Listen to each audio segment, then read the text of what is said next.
Know thou, sad man, I am not Tamora. She is thy enemy, and I thy friend. I am revenge, sent from the infernal kingdom to ease the gnawing vulture of thy mind. Come down with me and welcome me to this world's light. Confer with me of murder and of death. There is no hollow cave, nor lurking place, nor vast obscurity, or misty veil, where bloody murder and detested rape is couched for fear. But I will find them out, and in their ears I will tell them my dreadful name, revenge that makes the foul offender quake.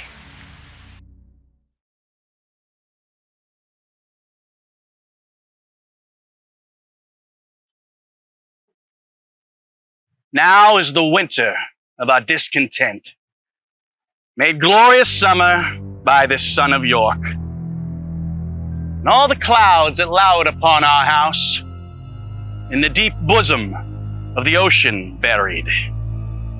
Now are our brows bound with victorious wreaths, our bruised arms hung up for monuments, our stern alarums changed to merry meetings, our dreadful marches to delightful measures. Grim-visaged war has smoothed his wrinkled front, and now, instead of mounting barbed steeds to fright the souls of fearful adversaries, he capers nimbly into a lady's chamber to the lascivious pleasings of a lute. But I am not shaped for such sportive tricks, nor made to court an amorous looking-glass. I, that am rudely stamped, and want love's majesty to strut before a wanton ambling nymph. I, that am curtailed of this fair proportions, cheated of feature by dissembling nature, deformed, unfinished, set before my time into this breathing world scarce half made up, and so lamely and unfashionable that dogs bark at me as I halt by them. Why, I in this weak piping time of peace have no delight to pass away the time, unless to spy my own shadow in the sun and descant upon mine own deformity. And therefore, since I cannot prove a lover in these fair, well-spoken days, I am determined to prove a villain and hate the idle pleasures of these days.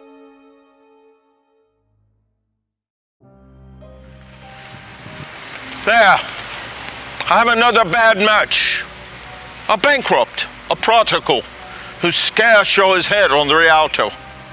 A beggar, who was used to come so smug upon the mart. Let him look to his bond. He was wont to call me user. Let him look to his bond. He was wont to lend money as a Christian courtesy. Let him look to his bond. He hath disgraced me and hindered me $500,000, laughed at my losses, mocked my gains, scorned my nation, thwarted my bargains. And what was the reason? I am a Jew. Hath the Jew not eyes? Hath the Jew not hands, organs, dimensions, senses, affections, passions? Fed with the same food, hurt by the same weapons, subject to the same diseases, cured by the same means, warmed and cooled by the same winter and summer as a Christian is? If you prick us, do we not bleed? If you tickle us, do we not laugh? If you poison us, do we not die? And if you wrong us, shall we not revenge? We are like you in all the rest. Should we not resemble you in that? If a Jew wrong a Christian, what should his humility be? Revenge. If a Christian wrong a Jew, what should his sufferance be by Christian example? Why, revenge. The villainy you teach me, I will execute, and it shall go hard. But I will better the instruction.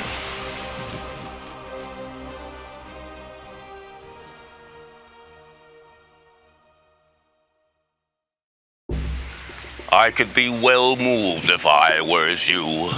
If I could pray to move, prayers would move me. But I am constant as the northern star, of whose true fixed and resting quality there is no fellow in the firmament. The skies are painted with unnumbered sparks. They are all afire, and each one does shine, but there's but one in all does hold his place.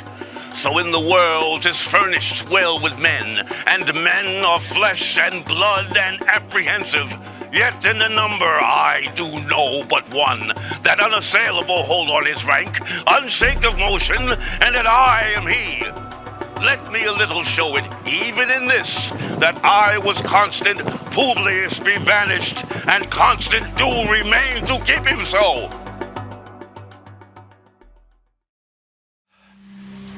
Even now I curse the day. Yet I think few come within the compass of my curse, wherein I did some notorious ill as kill a man or devise his death, ravish a maid or plot the way to do it, accuse some innocent and forswear myself, set deadly enmity between two friends, make poor men's cattle break their necks, set fire to barns and haystacks in the night, and bid the owners quench them with their tears. Oft have I digged up dead men from their graves and set them at their dear friends' doors, even when their sorrows almost were forgot. And on their skin, as on the bark of trees, have with my knife carved in Roman letters, "Let not your sorrow die, though I am dead." Tut! I have done 1,000 dreadful things as willingly as one would kill a fly, and nothing grieves me heartily indeed, that I cannot do 10,000 more.